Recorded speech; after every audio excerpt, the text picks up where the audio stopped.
Bien, pues buenas tardes a todos. Y celebrando el Día del Maestro, como les decía, me acordé de una maestra que tuve, una maestra alemana, muy robusta, y fue tremenda la experiencia que me tocó a mí vivir cuando estaba en segundo. A lo mejor hay que bajarle un poquito ahí, cuando estaba en segundo de primaria ahí.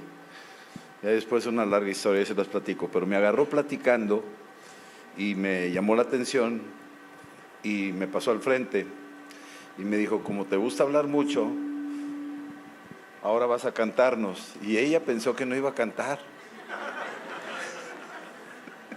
Y canté. Bueno, es una historia. Estamos orando por Israel en estos días. Estamos clamando por Israel. Sé que algunos dicen, pues, ¿por qué tanto, no? ¿Qué tan importante es estar orando ahí por Israel? Es igual, ¿por qué no oramos por México? ¿Por qué no oramos por otros países, verdad? Y como que perdemos de vista un poquito el propósito. Hay un propósito profético en lo que estamos haciendo y hacia donde estamos apuntando nuestros tiempos de oración. En lo personal, estos momentos que estamos viviendo a nivel mundial, las diferentes escenas que se están presentando, nos indican algo que está por suceder. En lo personal, cuando yo estuve trabajando en una empresa, había un librero que tenían ahí, me acuerdo muy bien, tenía muchos libros técnicos, administrativos y demás, y entre ellos había algunos libros de novelas y cosas por el estilo, y se me ocurrió tomar uno, y lo empecé a leer, y era uno que trataba sobre las profecías de Israel para los últimos tiempos. Me causó curiosidad porque en ese tiempo yo no conocía al Señor, yo no conocía la Biblia, no sabía que había registros bíblicos, proféticos ahí.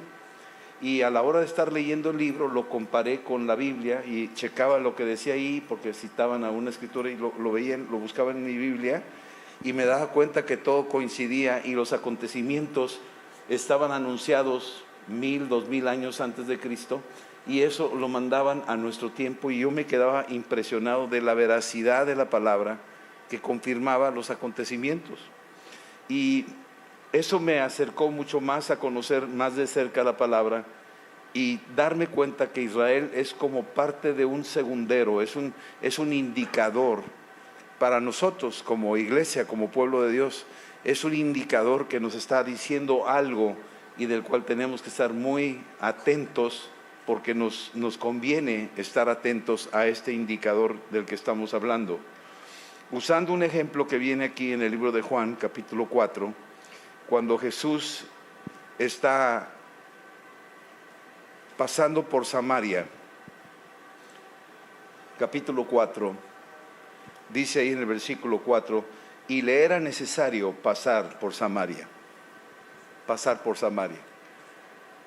¿Qué es Samaria? ¿Qué significa Samaria? Samaria viene siendo lo que sucedió en los tiempos de Salomón cuando él muere.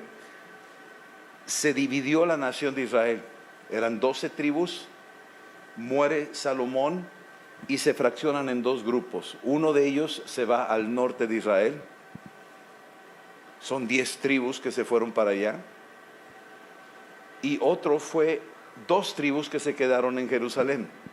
Estas 2 tribus que se quedaron en Jerusalén, se quedaron en el templo, se quedaron con las tradiciones y con la riqueza, por decir así, bíblica, y ellos retuvieron lo más depurado posible la doctrina, la enseñanza, y eso fue para el tiempo de Jerusalén. Pero los de Samaria se empezaron a desviar. Los de Samaria abrieron la puerta y se dejaron empezar a influir con las religiones y las costumbres y las tradiciones de los países vecinos.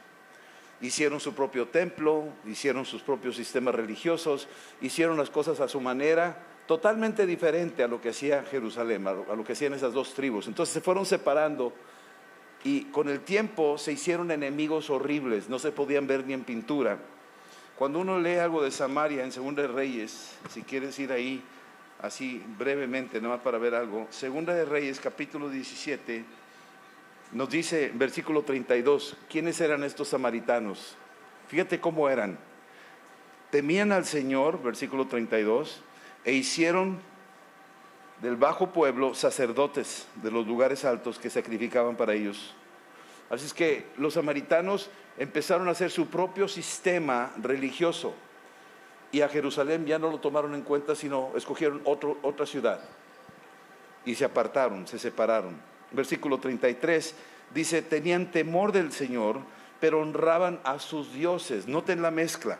Los samaritanos honraban al Dios de la Biblia, pero además honraban a otros dioses y diosas. Algo parecido a lo que está pasando hoy en día en nuestra propia cultura y nación. Versículo 34, hasta hoy hacen como antes, hasta hoy. Ese hasta hoy lo estamos viviendo, hasta hoy está pasando eso, ¿sí?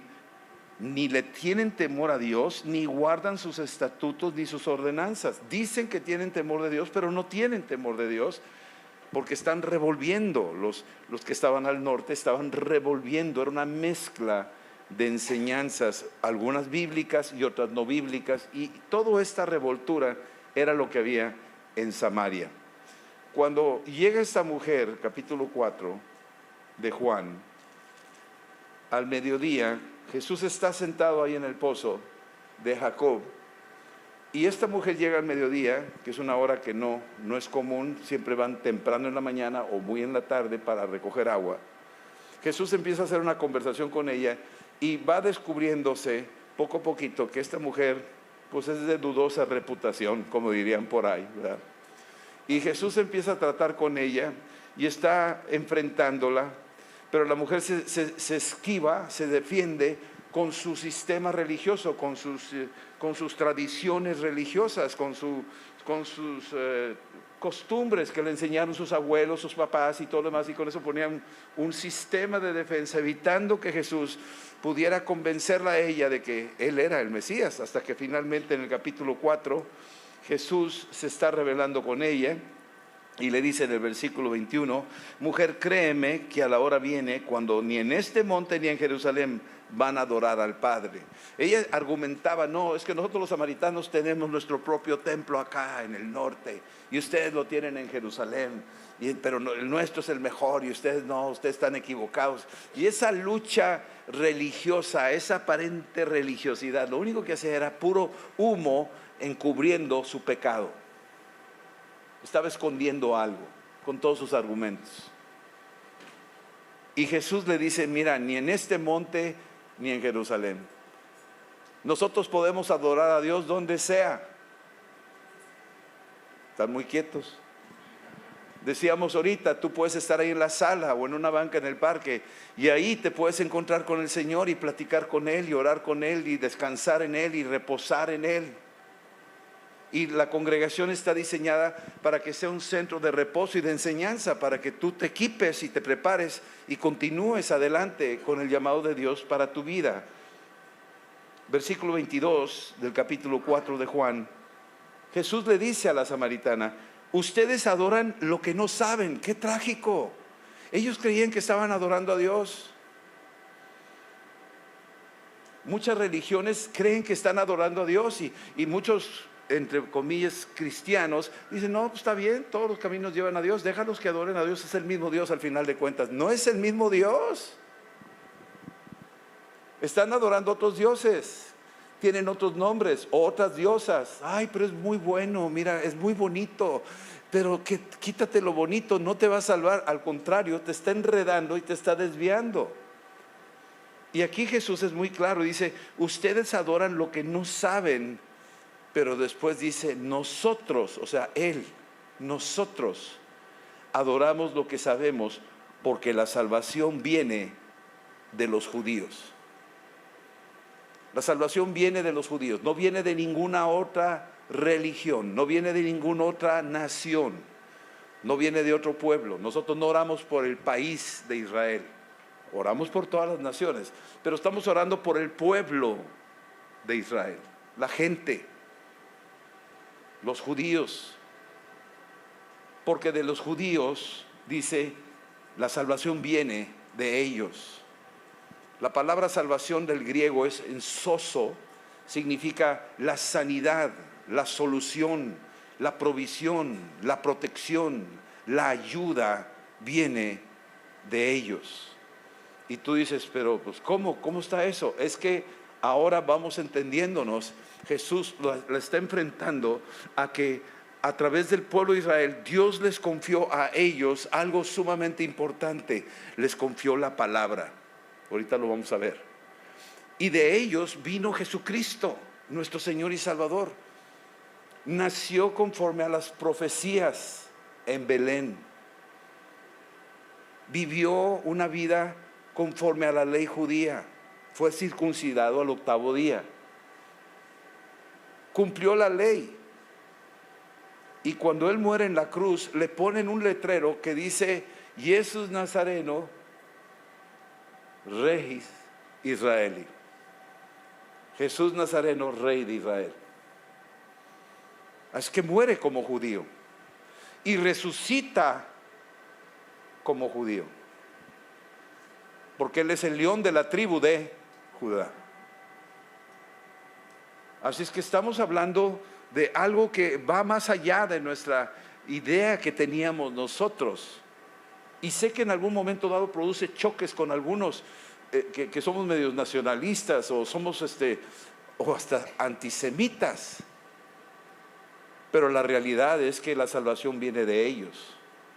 Y Jesús se lo dijo a la mujer. Fue tan fuerte esta revelación, fue tan gloriosa cuando Cristo corre el velo para que ella pueda verlo, que corre a su gente, llega al pueblo, y en el versículo 39 del capítulo 4 de Juan dice: y muchos de los samaritanos de aquella ciudad creyeron en Él por la palabra de la mujer, que daba testimonio diciendo: me dijo todo lo que he hecho. O sea, esta mujer corrió y fue y le dijo a su gente: oigan, me encontré con un judío. Me consta que era judío porque la ropa que traía era judía, su rasgo era judía, su nariz era judía, era judío. Y me dijo todo lo que yo hice. Y mira lo que dice aquí: entonces vinieron los samaritanos a Él y le rogaron que se quedase con ellos, y se quedó ahí 2 días. Los samaritanos, que odiaban a los judíos, que decían: nuestro templo es mejor que el de ustedes, el de Jerusalén. Nuestras ideas, nuestra mezcla de religiones con diferentes dioses y diosas está bien, y ustedes dicen que nomás es un solo Dios. No, no es así. Nosotros también adoramos y veneramos otros dioses, como lo hacen las otras naciones. Y había una pugna, y si venía un judío a verlos, habría problemas, y los judíos evitaban pasar por Samaria, no querían pasar por Samaria porque se contaminaban. Entonces había un problema serio entre estos hermanos. Y sin embargo, cuando llega esta mujer impactada porque se encontró con este nazareno, con Jesús, con el carpintero, que le empieza a decir los secretos de su corazón, van y lo buscan y se encuentran con Él. Y Jesús, corriendo el velo, impacta los corazones de los samaritanos al punto donde todos empiezan a creer en Él. Ya bajaron sus prejuicios, ya hicieron a un lado sus ideas. A veces somos muy prejuiciosos. A mí me pasó una vez. Mi abuelo estaba en agonía en sus últimos días, y nosotros ya le habíamos compartido el evangelio.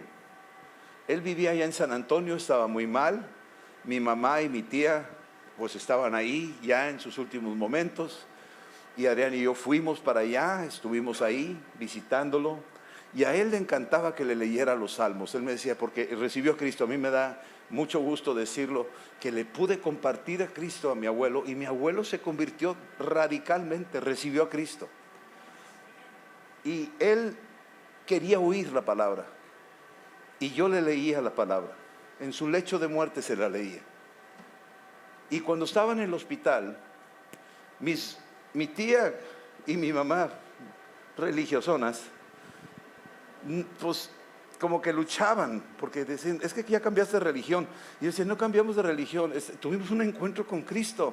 Dice: sí, pero no. Y me ponían así, me pintaban la raya, y como que nada. Y llegó un momento donde veía cómo ministrábamos al abuelo, y un día mi mamá, estando en el hospital, el pabellón de al lado, la habitación de al lado, había un joven que se estaba muriendo, estaba ya en agonía también, estaba con una enfermedad terminal. Y ella se asomó y vio a los familiares que estaban ahí llorando, y, no sé, eran como unos 6, 7 personas ahí en el cuarto. Y vino y me dijo, oye, ¿por qué no vas con el de al lado y así como le haces, léele la Biblia o haz algo ahí? Ah, no, sí. Y total, le dije, sí, cómo no, total, llegué. Y al llegar a la habitación que estaba al lado de la de mi abuelo, dice mi mamá, él puede aquí rezarles aquí, él reza bien padre, óiganlo, dice. Total, me meto ahí y empezamos a ver y le empecé a compartir al muchacho, empezamos a platicar y empezamos a ministrar y la gente estaba oyendo. Y había un señor con una Biblia, pero parecía esos bloques así de 40 por 20, no sé, yo le llamo las pistolas 45, un mosquetón que tenía ahí.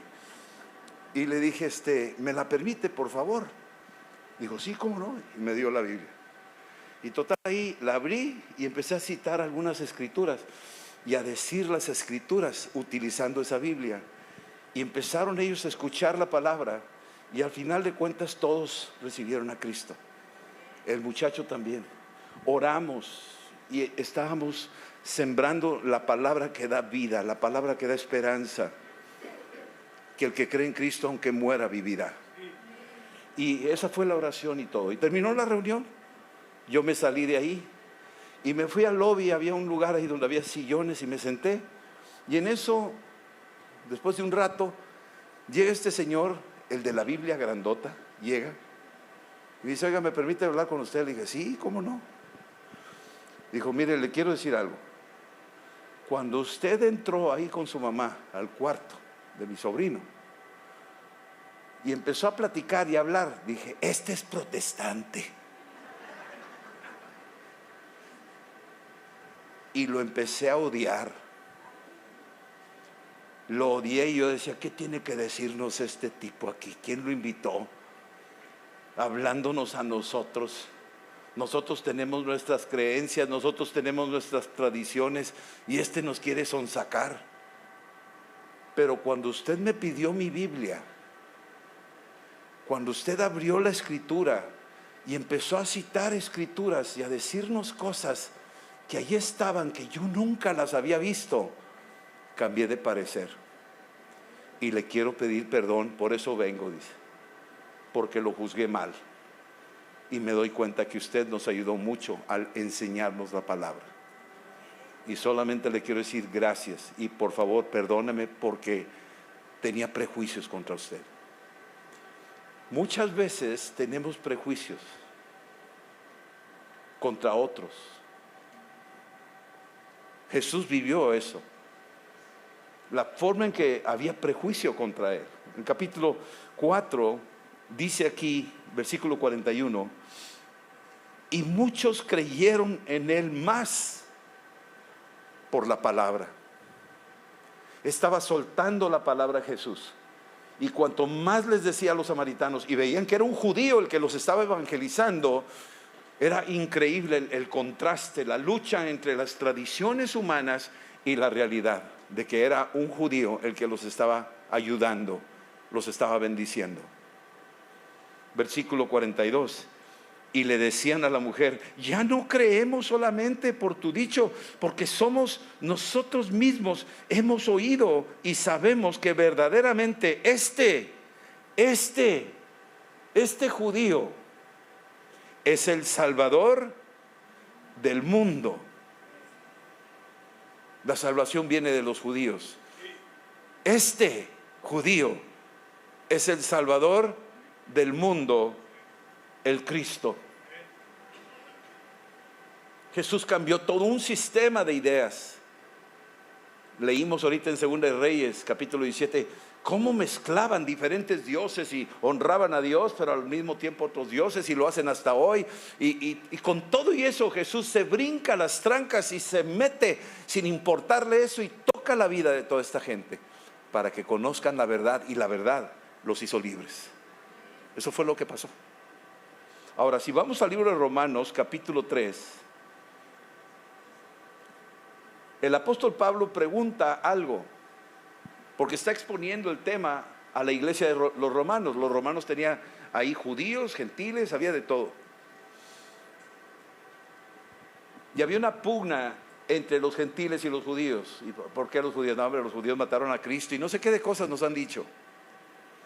Pero Pablo les dice algo bien importante, que debemos de detenernos como pueblo de Dios, como cristianos, y decir, híjole, aquí hay algo que tenemos que entender y no despreciar nunca. Versículo 1 del capítulo 3 de Romanos: ¿qué ventaja tiene pues el judío? ¿O de qué aprovecha la circuncisión? Esto lo decía porque la circuncisión era parte de la identidad judía. Ya nosotros no tenemos por qué circuncidarnos. Yo sé que los hombres dirían, gloria a Dios por eso, ¿verdad? Bueno, está bien. La circuncisión, recuerden que fue antes en el Antiguo Testamento, pero Abraham fue justificado antes de la circuncisión. Así es que nosotros somos justificados según la fe de Abraham, y entonces nos brincamos la circuncisión. Los judíos la siguen tradicionalmente, religiosamente, pero nosotros ya no. Versículo 2: ¿en qué aventaja el judío? Dice aquí, mucho, en todas maneras. Primero que todo, nos aventajan en esto, ciertamente por una razón, que les ha sido confiada la palabra de Dios. A los judíos se les confió, a ellos, la palabra de Dios. A ninguna otra nación Dios no se la confió, a los aztecas, ni a los mayas, ni a los españoles, ni a los italianos, ni a nadie más que al pueblo de Israel. El pueblo de Israel cuidó la palabra. Hay documentos que se han encontrado, 400 años espaciados, de los libros de la Biblia, 400 años de diferencia, donde cuando uno los lee no hay error, no hay variación, y son documentos que no había impresora, no había internet, no había grabadora, todo era a pulso, todo era escrito, puño y letra. Y 400 años puede haber variaciones, pero no lo ha sabido, y está demostrado, y eso le da una veracidad a la palabra. Y los judíos eran celosos de guardar esa Biblia que tú tienes en tus manos. Ellos la cuidaron celosamente, pagaron con su vida para que llegara ese libro a tus manos. Dios les confió a ellos la Biblia, a ningún otro grupo, a ellos se las confió. Así es que la salvación viene de los judíos, la Biblia viene de los judíos, Jesús viene de los judíos. Y cuando empezamos a descubrir esto, empezamos a darnos cuenta, Dios mío, entonces, ¿qué hacemos con este pueblo? ¿Qué haremos con ellos? Ellos han padecido la Inquisición, los mataban, porque era gente muy rica los judíos, y les quitaban el dinero, capturándolos y mandándolos y llamándolos herejes, y con eso se quedaban los reyes sus tesoros. Y no terminaba ahí. A lo largo de la historia los persiguieron. Los romanos destruyeron el templo en el año 70. Todos salieron dispersados. Hasta los tenemos aquí en Monterrey. Muchos de nuestros apellidos tienen raíces judías. Tenemos, si hacemos un estudio genético, muchos tenemos un salpicón de sangre judía. Y si seguimos buscándole, nos damos cuenta que hay algo que Dios está haciendo y no nos damos cuenta. Ahora, cuando vamos al libro de Romanos, capítulo 11, dice lo siguiente. Fíjate lo que dice el versículo 12. Fíjate lo que dice el versículo 12. Si la transgresión, es decir, si el endurecimiento del pueblo de Israel, por haberse endurecido, dice ahí, la Biblia me dice, a los suyos vino, pero los suyos no lo recibieron. No lo recibieron. Quiere decir que los judíos no quisieron oír de Jesús, lo rechazaron hasta la fecha. Si esa transgresión, como no lo recibieron ellos, nos llegó a nosotros el evangelio, a los gentiles, a las naciones, si su transgresión es la riqueza del mundo, es decir, su endurecimiento nos trajo una riqueza a tu vida, a la hora de leer la Biblia, tú estás siendo enriquecido, porque se endurecieron ellos. Trajo una riqueza, trajo el Espíritu Santo, porque ellos se endurecieron. Trajo el lavamiento de tus pecados con la sangre del Cordero de Dios, que es Cristo, porque ellos se endurecieron. Te han enriquecido la dureza de ellos. ¿Te das cuenta de eso? Si su transgresión es la riqueza del mundo y su defección la riqueza de los gentiles, ¿cuánto más su plena restauración? Si su dureza nos trajo a nosotros una bendición, ¿cuánto más si se convierten ellos a Cristo? ¿Cuánto más seremos beneficiados si ellos se convierten a Cristo? Y te voy a decir por qué nos va a beneficiar. Nosotros éramos un árbol de olivo silvestre, sin fruto, fruto malo, ralo, sin aceite. Ellos eran el árbol de olivo, pero su dureza, se arrancaron las ramas de ese árbol de olivo, fueron arrancados los judíos y lanzados a las naciones, y a nosotros nos arrancaron de los árboles de olivo y nos injertaron en el árbol bueno. Y ahora ese árbol silvestre que tú y yo éramos, estamos dando unas aceitunotas llenas de aceite. ¿Sí estamos entendiendo eso? Y entonces nos dice aquí en el versículo 24, porque si tú fuiste cortado del que por naturaleza es olivo silvestre, y contra naturaleza fuiste injertado en el buen olivo, ¿cuánto más estos que son las ramas naturales siendo injertados en su propio olivo? Ellos van a empezar a generar, van a regresar. Esos arrancados, Dios los va a volver a reinjertar. Y vamos a ser un solo hombre, un solo pueblo. Ya no va a haber judío y gentil. De hecho, no lo hay ante los ojos de Dios. Versículo 25. Déjame decirte algo. En la Biblia hay dos personas que dijeron, fíjate lo que dijeron. Moisés en Éxodo 32 dice: si tú, Dios, no perdonas al pueblo de Israel, bórrame del libro de la vida. O sea, yo soy capaz, está diciéndolo Moisés, de ponerme en la brecha por el pueblo de Israel para que se conviertan. Y si tú te olvidas de ellos, entonces bórrame del libro a mí. Imagínate lo que está diciendo, Está diciendo: mándame al infierno, pero yo quiero que mi pueblo se salve. Es lo que está diciendo. Yo quiero que mi pueblo se salve. Y ese debe ser el corazón de la iglesia. Tú quieres que tu familia se salve, ¿sí o no? Y tú quieres que México se salve, ¿sí o no? Y tú quieres que Israel se salve, ¿sí o no? ¿Verdad que sí? Y luego el apóstol Pablo dice lo mismo. Ahí en el capítulo 10 dice que hazme anatema, hazme maldición.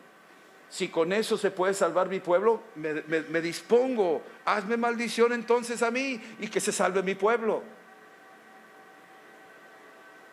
Qué radicales estos dos personajes. Son capaces de irse al infierno con tal que se salve Israel. Pero déjame decirte lo que están diciendo, porque eso fue lo que hizo Jesús en la cruz. Se apartó de la gloria del Padre, absorbiendo el pecado del mundo, con tal que todos nosotros fuésemos salvos.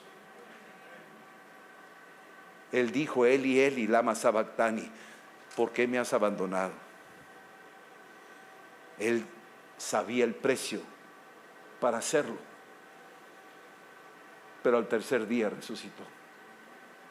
Ahora, capítulo 11, versículo 25. No quiero, hermanos, que ignoren este misterio. Escúchenme, es un misterio. ¿Por qué lo hizo Dios así? Pregúntale cuando llegues al cielo. A mí no me preguntes, yo no soy teólogo. ¿Por qué este misterio? ¿Por qué escogió un pueblo? ¿Por qué les confió la Biblia? ¿Por qué trajo a Jesús nada más por ellos? ¿Por qué no lo hizo acá de otra manera? Porque Él trae un plan y lo hace sabiamente. Y que no seamos arrogantes. Muchos decimos: no, ya los judíos ya se olvidó de ellos, ya son malos, crucificaron a Jesús y se van a perder, ni modo. No es cierto. Dios dice: no, espérame, no pienses así, no seas arrogante. porque yo los endurecí. Aquí dice, no seáis arrogantes en cuanto a ustedes mismos, que ha acontecido en Israel endurecimiento en parte. Dios los endureció con el fin que esa dureza pudiera venir a nosotros. Dios cerró la puerta en el pueblo de Israel con tal que el evangelio pudiera salir, porque si no, no se salía Pedro, ni Pablo, ni Juan. Se hubieran quedado todos los apóstoles con su pueblo. Pero el endurecimiento los obligó a salirse de allá. Hubo persecución contra los primeros cristianos que eran judíos. Los mismos judíos los persiguieron y esos trajeron el evangelio a todo el mundo. Lo comparo con la pelvis de una mujer. Cuando estaba por nacer nuestro hijo, hay unas radiografías que tengo ahí, donde la cabecita estaba perfectamente encajada en la pelvis. Originalmente ese hueso es duro,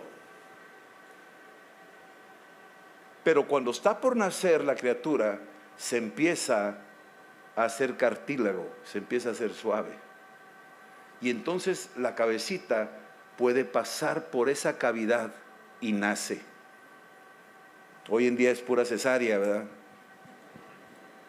Pero el diseño original era que la cabecita de la criatura encaja perfectamente en el hueso, está duro. Pero cuando ya está ahí se empieza a ablandar. La naturaleza empieza a hacer que se convierta en un cartílago suave donde puede pasar la cabecita y ahora nacer. Por un tiempo Israel se endureció, pero día con día, como van pasando las cosas, se está empezando a ablandar, porque Israel va a nacer de nuevo, como tú y como yo.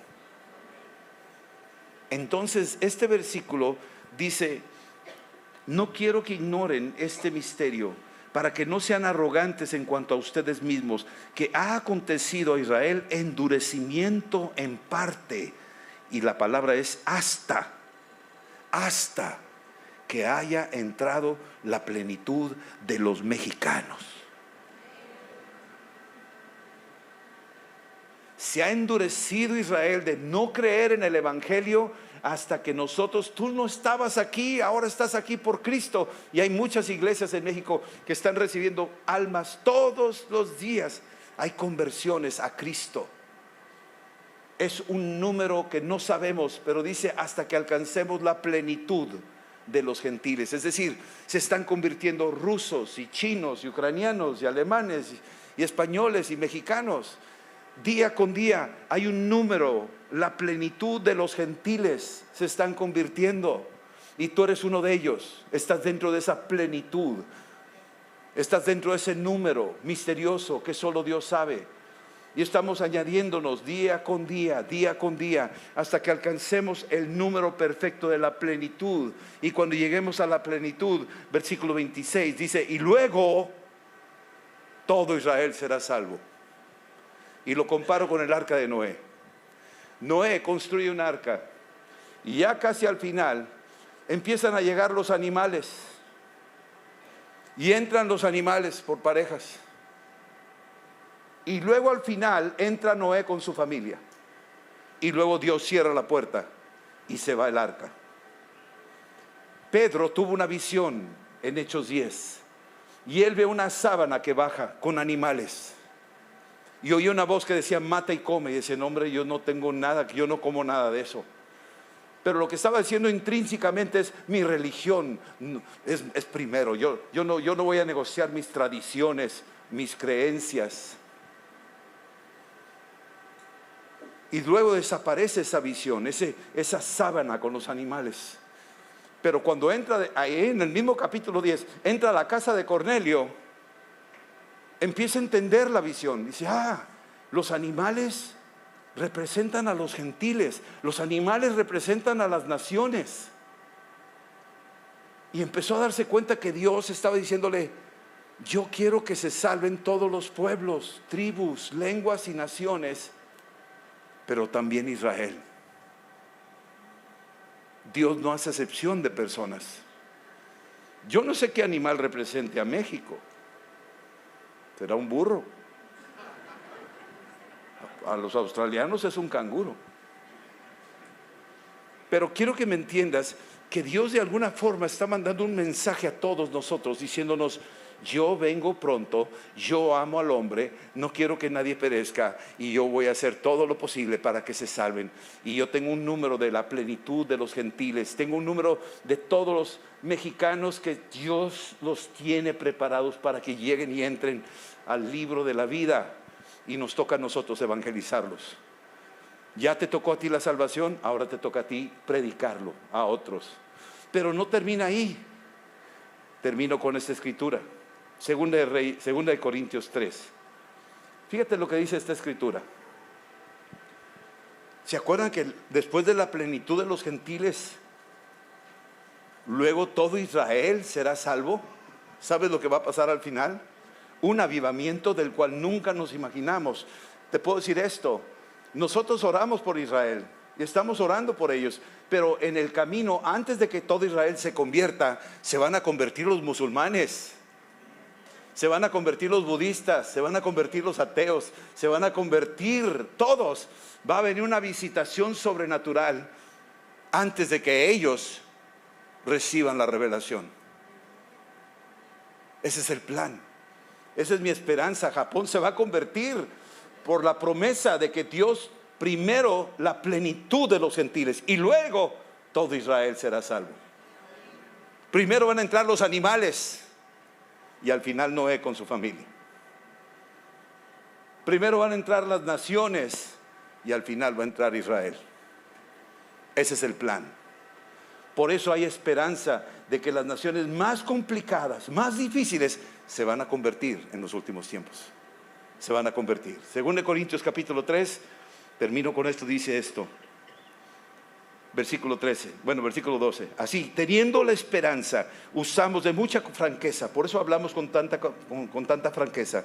No como Moisés, que ponía un velo sobre su rostro, para que los hijos de Israel no fijaran la vista en el fin de aquello que había de ser abolido. Moisés subió al monte, se impregnó de la gloria de Dios, estuvo arriba ya 40 días y se impregnó de esa gloria. Y cuando bajó, la gente se asustaba, no podía verlo, porque había una gloria por estar ante la presencia de Dios. Entonces Moisés se dio cuenta y pudo tener que poner un velo. Y al poner el velo, el pueblo se acercaba y ya no veía aquella gloria. Dice aquí,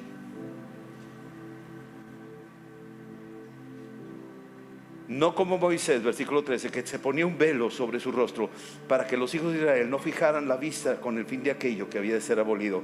O sea, no podían ver esa gloria. Ahorita Israel no puede ver esa gloria. ¿Sabes por qué? Porque hay un velo. Yo tenía un velo, tú también, pero el velo fue quitado por gracia. Y ahora podemos ver a Cristo y lo veremos cara a cara. Pero el pueblo de Israel ahorita hay un velo. Les hablas y no quieren saber del Mesías. Piensan que era un brujo, piensan que es un engaño. Cuando hablas de Cristo y dicen: sí, ustedes los cristianos nos quemaron allá en España con la Inquisición en el nombre de Dios. Sí, ustedes cristianos nos ejecutaron allá en Alemania porque Hitler era luterano y era una nación luterana, eran cristianos los que nos mataron. Sí, ustedes los cristianos nos quieren, ¿cómo no? Stalin era ortodoxo y toda Rusia era ortodoxa, eran cristianos y nos mataron por millones. ¿Cómo vamos a creer en el Dios de los cristianos si ustedes mismos nos mataron? Así piensan.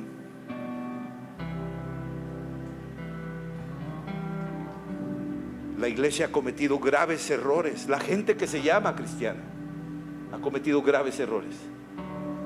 Pero nosotros tenemos que pedir perdón porque no somos de esos. Yo se lo dije a un judío: yo no soy de esos, Yo soy de los que bendicen a Israel. Soy de los que oran por la paz de Jerusalén. Y eso, cuando él lo empezó a oír, se convirtió. Tenía 82 años, se llamaba Mardoqueo, un ruso. Y cuando empezó a oír que los cristianos, hay cristianos que oramos por Israel, que amamos a Israel y que deseamos que conozcan al Mesías, él se convirtió y se bautizó. Y ya está con el Señor, ya se fue Mardoqueo, ya está en la presencia eterna de Dios. Pero tuvimos que llegar ahí. Y déjame decirte cómo estuvo, porque dice aquí, versículo 14, porque el entendimiento de ellos se embotó, porque hasta el día de hoy, cuando leen el Antiguo Testamento, el Antiguo Pacto, les queda el mismo velo no descubierto. Hay un velo cuando leen Isaías 53, no creen que ese sea el Mesías. Hay un velo cuando leen Salmo 22, donde dice cómo horadaron las manos del Mesías. Hay un velo en el pueblo de Israel, no lo ven. Pero ¿sabes qué? Aquí dice, pero ese velo por Cristo, subráyalo, es quitado. Por Cristo es quitado. Pregunta, ¿dónde mora Cristo? ¿Dónde mora Cristo? ¿En tu corazón? Entonces por Cristo es quitado el velo. Por tu oración, porque tú tienes a Cristo. Cuando tú oras por ellos, el velo será quitado a ellos, porque tú tienes a Cristo. Por Cristo es quitado el velo. Vamos a orar por ellos. Vamos a ponernos de pie y terminamos. Ahora estamos agradecidos porque la salvación viene de los judíos, porque la palabra vino a través de los judíos, porque Jesús vino como judío. Y bendecimos a ese pueblo y le pedimos a Dios que corra el velo. Ahora escucha, cuando tú le pides a Dios corre el velo que ha cegado a los judíos, ¿sabes lo que va a pasar? Simultáneamente va a empezarse a correr el velo de los musulmanes y de muchos que traen religión pero no tienen salvación, que tienen mezcla como los samaritanos. Muchos van a empezar a ver, como tú y yo, que estábamos ciegos, pero vino la salvación porque Cristo, porque alguien en Cristo oró que fuéramos salvos, y pudimos ahora ver a Cristo cara a cara. Y algún día tú lo vas a ver cara a cara. Ya el velo se quita, lo vas a ver. Por favor, ora conmigo y oremos. Señor Jesús, oramos por Israel, oramos por el pueblo tuyo, que tú te manifestaste a ellos, pero no te recibieron. Perdónalos, Señor, no saben lo que están haciendo. Y ahora, como pueblo tuyo, desde aquí, en el nombre de Jesucristo, oramos que corras el velo para que ellos te vean a ti, Dios, te conozcan a ti, Señor, te alaben a ti, te sirvan a ti, se conviertan de las tinieblas a la luz, se laven con la sangre del Cordero de Dios, y que ellos junto con nosotros estemos listos para aquel gran día cuando tú vengas a levantar a tu pueblo y a llevarnos contigo. En el nombre de Jesús oramos por la paz de Jerusalén, oramos porque tú quites toda la mezcla que hay en mucha gente confundida y que traigas la revelación de la verdad. En el nombre de Jesús, este velo será quitado, el velo está siendo quitado, y este día decimos: quita el velo, Señor, quita el velo de las naciones, que dice Isaías 25, quita el velo con que están cubiertas las naciones, el velo que los ha cegado, que nos tuvo por un tiempo cegados a nosotros, pero hoy vemos.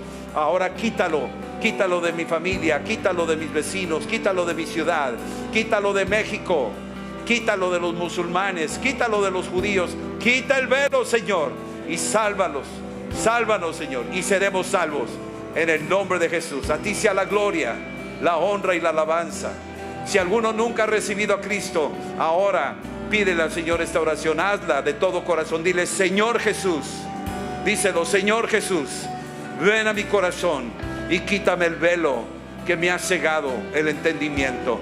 Yo te recibo como mi Señor y Salvador, y te doy gracias por darme esta salvación tan grande. La recibo en el nombre poderoso de Cristo, mi Señor. Amén, amén y amén. Amén. Dios los bendiga. Aleluya. Creo en nuestro Dios el Padre, en su Hijo Cristo el Rey. Creo en el Espíritu Santo, Dios tres en uno, resucitaste, que nos levantarás. Creo en el nombre de Jesucristo. Creo en nuestro Dios el Padre y en su Hijo Cristo el Rey. Creo en el Espíritu Santo, Dios tres en uno es. Creo que resucitaste, que nos levantarás. Creo en el nombre de Jesucristo.